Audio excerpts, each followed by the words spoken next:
नमस्कार, this is Vinita राज। बहुत से लोग मुझे जानते होंगे और बहुत से नहीं भी जानते होंगे।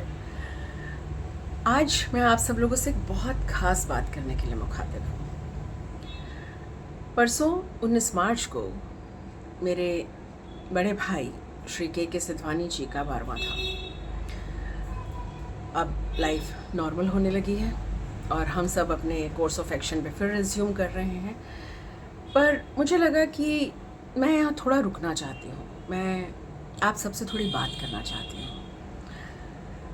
मेरे भैया 46 दिन लंबा हॉस्पिटलाइजेशन बिताकर हॉस्पिटल में एक 1.5 महीने का समय बिस्तर पर बिताकर ये दुनिया छोड़ कर गए। इन 46 दिनों में उनकी सेवा करने का, तीमारदारी करने का मुझे मौका मिला और इन 46 दिनों ने मुझे बहुत कुछ सिखाया और दिखाया। मैं दुआ करती हूँ कि आप में से किसी को भी कभी ऐसी ज़हमत ना उठानी पड़े कि आपको हॉस्पिटल जाकर वो सब कुछ देखना पड़े जो मैंने देखा या मेरे परिवार ने देखा। पर मैं अपने वो अनुभव यहाँ आप सबके साथ साझा कर देना चाहती हूँ ताकि ये संभावना ही ख़त्म हो जाए कि आप में से किसी को या तो कभी ऐसे किसी बेड पर पड़े रहना पड़े या बेड पर अपने किसी अपने को वहाँ देखना पड़े। इन 46 दिनों ने मुझे बताया कि ज़िंदगी आपको बहुत मौके देती है। ज़िंदगी आपको बहुत मौके देती है। आप शायद उन मौक़ों को नज़रअंदाज करने के आदी हो चुके हैं। यहाँ आपसे तारुफ मुझसे भी है, हम सब से है। मेरे भैया को इंडाइजेशन से होने वाली वॉमिटिंग और बढ़ी हुई शुगर के कारण हॉस्पिटलाइज़ करना पड़ा था और जब वो हॉस्पिटलाइज़ हुए तो इस प्रोसेस के दौरान उनके शरीर की कई और खामियां सामने आने लगी और उन सारी दिक्कतों को जूझते हुए सॉल्व करते करते करते करते तिल एक हाथ से फिसलती हुई रेत की तरह वो हमसे दूर चले गए और आज वो यहाँ नहीं है, हमारे बीच नहीं है। पर इस दौरान जब वो वहाँ थे तब मैंने कुछ खास चीज़ें देखी। मैंने देखा कि जब वो आईसीयू में थे तो आईसीयू के गिने हुए 10 बेड्स में से 9 बेड्स अमूमन ऐसे पेशेंट से भरे रहते थे जो वहाँ कुछ इन बीमारियों के कारण, जैसे शुगर का बढ़ जाना, कोई दिल संबंधी कार्डियक प्रॉब्लम होना, दिल का दौरा पड़ना, खून का गाढ़ा हो जाना, ज़्यादा शराब पी लेने के कारण लिवर पर असर आ जाना, रीनल फेलियर के कारण डायलिसिस की ज़रूरत महसूस होना, etcetera.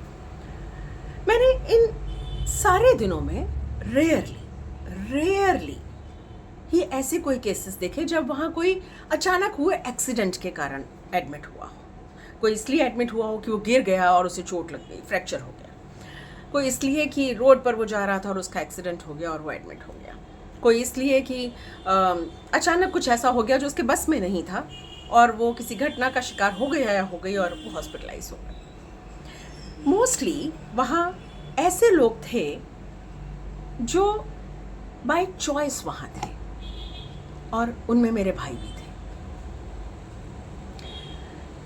Because over a period of time मुझे ऐसा लगा, जो मेरी समझ में आया, कि उन सब लोगों ने और शायद हम सब लोगों ने लाइफ की दी हुई रिपीटेड कॉलिंग को भर भर के इग्नोर किया है, भर भर के। और उसने आज हमें उस बेबसी के दौर में लाकर बिठा दिया है जहाँ चाहकर भी हम अपनी लाइफ के लिए कुछ नहीं कर सकते।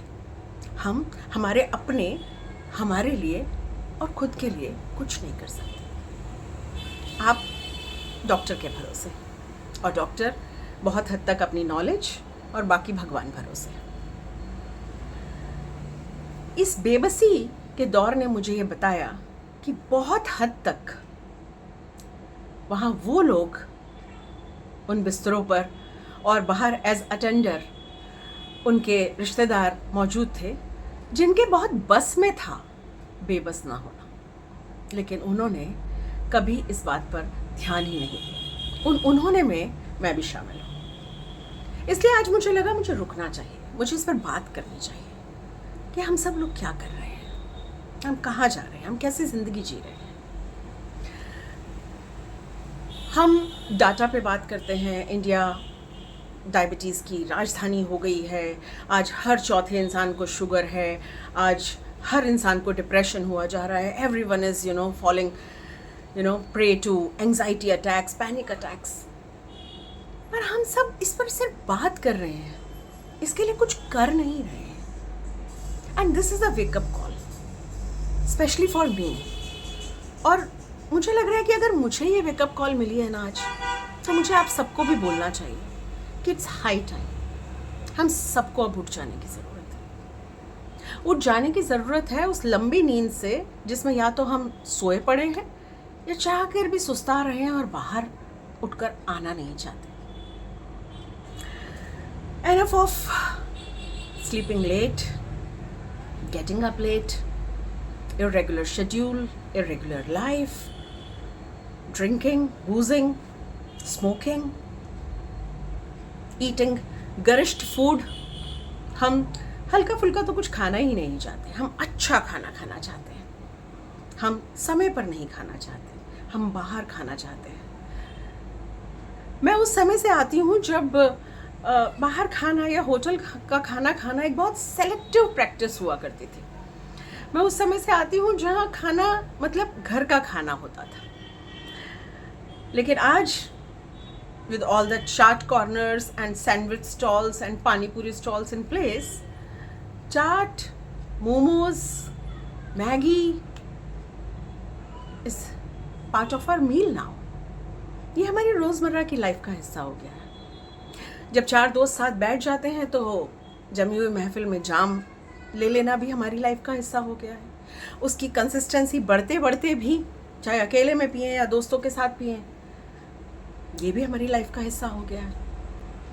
किसी भी समय सोना, किसी भी समय उठना, ज़िंदगी को जो कि सबसे ज़रूरी है, सबसे गैर ज़रूरी बना दिया है हम सब। मुझे लगता है आज हमें और हम सबको इस पर सोचने की बहुत ज़रूरत है। क्योंकि जब आप बीमार होते हैं ना, तो सिर्फ आप बीमार नहीं होते, आपके साथ आपका पूरा परिवार बीमार हो जाता है। सिर्फ आप उस बिस्तर पर नहीं पड़े होते, आपके साथ पूरा परिवार कहीं ना कहीं पड़ चुका होता है।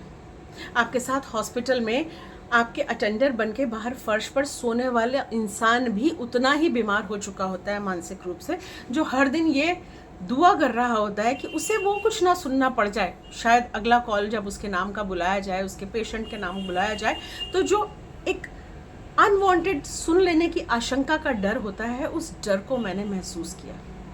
और आज इस डर को महसूस कर लेने के बाद मुझे ऐसा लग रहा है कि मेरे आसपास हर वो सोया इंसान प्लीज़ जाग जाए, प्लीज़ वो ये समझ ले कि उसके पास सबसे बड़ी नेमत है एक अच्छी ज़िंदगी, एक चलता फिरता शरीर जो आज चल फिर रहा है। एंड ट्रस्ट मी, इसका चलता फिरता रहना बहुत ज़रूरी है, not only for you but for your family, for your friends. क्योंकि सिर्फ आप बीमार नहीं हो रहे हैं, विश्वास कीजिए आपके साथ बहुत लोग बीमार हो रहे हैं, आपका पूरा परिवार बीमार हो रहा है। आप ये कहकर छुड़ा नहीं सकते अपना पीछा कि मेरी लाइफ है, मैं जी लूँगा या मैं जी लूँगी। आपकी लाइफ नहीं है सिर्फ, ये सिर्फ आपकी लाइफ नहीं है। आपकी लाइफ आपकी माँ की भी लाइफ है, आपके पिता की भी लाइफ है, आपके भाई बहन पत्नी बच्चों सबकी लाइफ है। वो हर इंसान जो आपको सुबह उठता हुआ, चलता हुआ, अपनी दैनिक लाइफ जीता हुआ खुशी से देखना चाहता है, जिसकी दुआओं में आप शामिल होते हैं। जब आप बीमार होते हैं तो जो आपके लिए प्रेयर करने के लिए हर दिन हाथ उठाता है, हर उस इंसान को फ़र्क पड़ता है। और आप सबकी लाइफ में ऐसे इंसान हैं। तो मेरी आज आपसे रिक्वेस्ट है, और ये रिकॉर्डिंग भी सिर्फ इसलिए है कि मुझे लगा ये मेरी बहुत बड़ी जिम्मेदारी है कि मैं आप में से हर किसी को ये बताऊं कि हम सब के लिए अब बहुत ज़रूरी है कि हम खुद के लिए जिम्मेदार हो जाएं। Please, it's a humble request, please wake up, get up and adhere to a discipline life, जहां आप सुबह टाइम से उठें, टाइम से नाश्ता करें, टाइम से अपने शेड्यूल को रिज्यूम करें, एक अच्छी ज़िंदगी जिएं, बहुत चलें, 8 से 10 हज़ार कदम चलें। अरे कुछ नहीं तो फ़ोन पे बात करते करते चलें। दिन में जितना टाइम चैटिंग पर बिताते हैं, चलते चलते चैट करें, बॉडी को मूव करें, पानी पिएं, हाइड्रेट रखिए खुद को, रिकॉल कीजिए वो सारा पुराना समय जो हमारे बड़ों ने बिताया है और हेल्दी लाइफ के साथ बिताया है यार। लंबी पारियां खेली हैं उन्होंने ज़िंदगी की। प्लीज़ उस समय को याद कीजिए, वो क्या करते थे, उन सारी चीज़ों को याद कीजिए। मोबाइल हमारी लाइफ में आ गया है, इसने क्रांति ला दी है पर अशांति भी ला दी है। पर हम इसे अपनी लाइफ से डिस्कार्ड नहीं कर सकते, पर इसके साथ हेल्दी रहना जीना सीख सकते हैं। हम सिर्फ बातें ना करें कि यार ऐसा हो रहा है, ये जो हो रहा है ये ना हो, आइए इसके लिए उठ जाए, प्लीज़ उठ जाए, please adhere to a healthy life. क्योंकि आपकी दोस्त, आपकी परिचित, आपके रिश्तेदार होने के नाते मैं चाहती हूँ कि आप सब मेरी ज़िंदगी में बने रहें। मैं चाहती हूँ आप सब आपके अपनों की ज़िंदगी में बने रहें। So it's a humble request, let's get disciplined, let's get up. Good morning.